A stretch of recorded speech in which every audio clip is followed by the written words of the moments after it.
Today we're going to be taking a look at the Everyday Sling by Peak Design. I received 3 of these in their 10 liter, 6 liter, and 3 liter sizes about a week ago, and I've been testing them out with different configurations and different gear carries for the past week. I would like to talk about some common features between all 3 of these bags. As we've come to expect from Peak Design, everything from the buckles to the straps and zippers is very high quality. This is thick nylon, it's almost like seatbelt material. It's very strong, very durable, does not feel like anything could fray it. Some of these adjustment buckles are some sort of metal. The zippers are all very sturdy and easy to tuck away for that sleek professional look. You have a lot of different attachment points for various gear. And what has turned out to be my favorite feature, a carry handle at the back. We'll get into that in a little bit more. All right, next up in this series is taking a look at the Peak Design Everyday Sling 6 liter bag, which is twice the capacity of the 3 liter and the second largest in their Everyday Sling lineup. It also comes with an additional strap in here if you prefer to wear your camera that way. This one has a lot more room, and let's see how it configures when I start putting gear in here. So I did most recently use this one to hold a larger lens while I was out shooting with something else. That way I don't have this lens bouncing around in a bulky camera bag, but instead I can store it here nice and safely so that I can switch it out easily whenever I need to use the longer lens.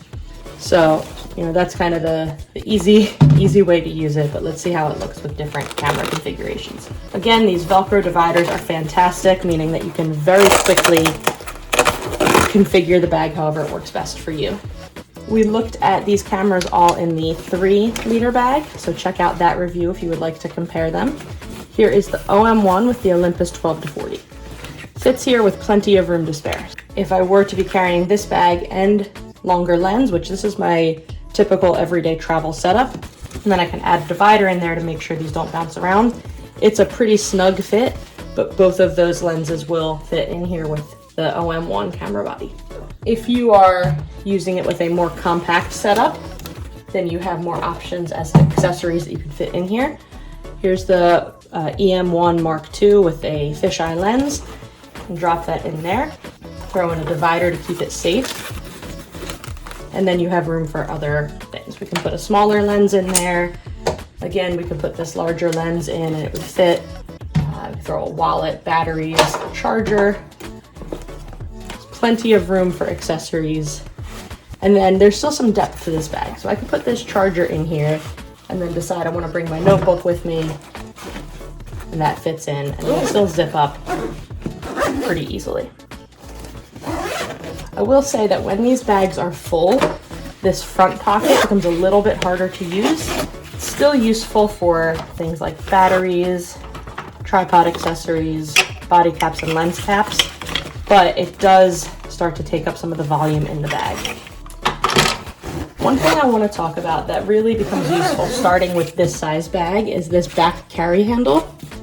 If you have the bag in your car, or if you're moving around from plane to airport and back and forth, having the ability to grab it like this nice and securely is invaluable.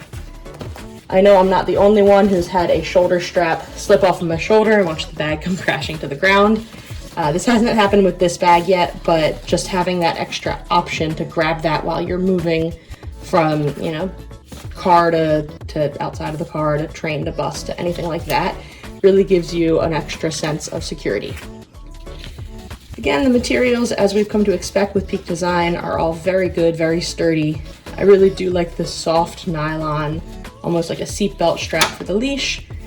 And then we have attachment points for other Peak Design gear.